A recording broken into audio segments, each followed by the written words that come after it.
Acts chapter number 4 from verse number 28, I will read. Did we not strictly command you not to teach in this name? Then I will go to verse number 40. And they agreed with him. And when they had called for these apostles and beaten them, they commanded that they should not speak in the name of Jesus. Philippians chapter number 2 from verse number 9. Therefore God also has highly exalted him and given him the name which is above every name, that at the mentioning of this name every knee will bow down, that things on earth and those who are in heaven and those under the earth, and that every tongue should confess that Jesus Christ is the Lord, to the glory of God the Father. 1 Samuel chapter number 17 from verse number 45.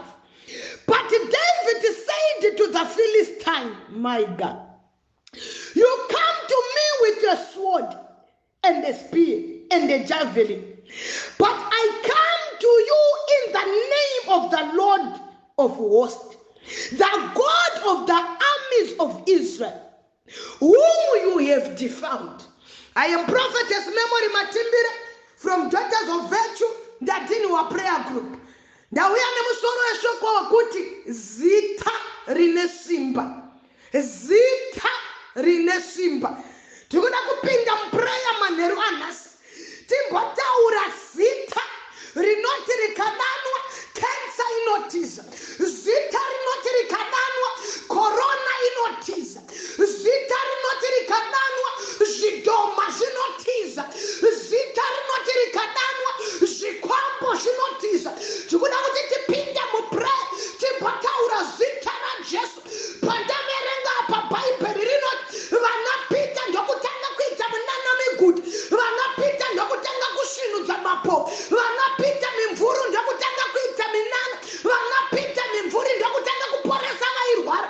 Bhaibheri rinoti vanapita vaiti vakatarisa kuzvireva vaiti sirivheri nendarama hatina, asi chatinacho chinokupa nezita raJesu sumuka ufambe. Bhaibheri robva rati zita ndokutekeshera, kusvika vanotonga vanzwa nazvo, kusvika vanotonga vanzwa nawiri, kusvika muguta maita breaking news yekuti pane zita ranetsa riri kushandiswa naana Peter, pane zita ranetsa rashandiswa naana Johani. Vari kuti vakataura zezita iri zvirema zvinopora. Nawo ndokusvika kuvakuru veguta, Jerusarema yese yatizira kunaana Peter. Zvaita sei pane zita rataurwa rikakonzoreswa. Maderana naamai, handina kuuya kuzotamba, tiri kuda kuti titaure zita kubva kubhodha reSouth Africa tonobata bhodha reBotswana, tobata bhodha reZambia, tobata bhodha reMozambique. Vanababa naanamai, tinoda kutaura zita, zita raJesu. Pane mweya yachina iri kufanira kugwadama, pane virus iri kufanira kugwadama, pane hosha dziri kufanira kutisa. Bhaibheri rinoti vanodanwa naPeter,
rikataurwa, pane zita namai rinoti rikabanwa, pane zita namai rinoti rikataurwa, pane zita namai rakakonzeresa muJerusarema kusvika vakuru veguta vati anapita chiendai, asi hatidi kunzwa zvekare kuti mataura nezvezita iri. Ndo ratiri kuda kutaura. Ivo manheru anhasi dai ndaita anamai vanotenderana neni, dai ndaita Zimbabwe inotenderana neni, dai ndaita vana vamwari vanotenderana neni, vanoti prophetess, we are here to declare the name of the Lord against this disaster. The name of the Lord. Kola yetu watatarisana naye haasikuda majavelina, kola yetu watatarisana naye haasikuda masuoda, kola yetu watatarisana naye anona zita rinonzi Jesu rebroha ibroshatama matarare boshita murana mautara rekabroshata. Pane zita ra Jesu rikufanira kutaurwa mumakombi, pane zita ra Jesu rikufanira kutaurwa mumazupuko, pane zita rinonzi Jesu rikufanira kutaurwa mumashopa, zita rinonzi Jesu ngaritaurwa mudzimba dzedanamai, zita rinonzi Jesu ngaritiklewe pamabhodha, ngaritiklewe pamaairport, pane zita rinonzi Jesu ratiri kufanira kudeedza paWilkins, paRare Hospital, paParenata, paMpilo, pane zita rinonzi Jesu. I want you to come to me with your spears and the javelins, but I come to you in the name of the Lord Jesus. I'm here to declare, Zimbabwe, let's call upon the name of our Lord. Zimbabwe, let's call upon the name of Jesus, and the corona will bow down, and this disaster will end. The Bible says from Psalms number 20, from verse number 7, some they trust in their chariots, some they trust in their horses, but we trust in the name of the Lord. Panari kuti prophetess, ativimbe nezvipatara, ativimbe nemachiremba, ativimbe nemapiritsa, but we trust in the name of the Lord. I'm not a prophetess. There is power in the name of Jesus. There is healing in the name of Jesus. There is salvation in the name of Jesus. There is deliverance in the name of Jesus. Rabo shatarabo riba kataria maute matarabo shita zitara Jesu zitara Jesu zitara Jesu. Tinoda kupinda mu prayer, timbotaura zita pachipata, timbotaura zita munyika yedu, timbotaura zita mu situation yatina.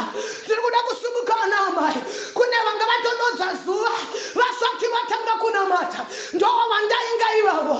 Tingotaura zita ra Jesu. Pane mazita anozikanwa, pane mazita akatakura kuyera, pane mazita akatakura kukudzwa, pane mazita akatakura authority. Bible he exalted him above all other names, and at the mentioning of his name every knee will bow down. Ndinakutenda kuti Zimbabwe tikadedza zita ra Jesu, pane hosha dziri kugwanama, pane hosha dziri kuenda, pane madhimoni ari kutama achienda, pane satanism iri kutamba achienda. Tikadaidzira zita ra Jesu, deliverance is our portion, healing is our portion. Materere boshita, materere boshata, makabrosheta maha, ritata brohande, ebroshata mahaya, materere boshika maha, riandara boshata. The name of the Lord is the strong tower. The righteous ones who run unto it and they will be safe. Munasimba musita, munasimba musita, munasimba musita. Pana amai vari kufanira kusumuka voti nezita ra Jesu korona hauna simba, nezita ra Jesu vana vangu vanorarama, nezita ra Jesu Zimbabwe inoyambuka, nezita ra Jesu machechi ari kuvhura, nezita ra Jesu zvikoro zvinovhura. Pana ari kufanira kudeclare the power in the name of Jesus, the power that is in the name. Matararaboshita, Ribrosheta Maha, those who are going to join me in prayer, we want to declare our deliverance, our our protection, our healing that is in the name of Jesus, our salvation, our protection. We want to declare it.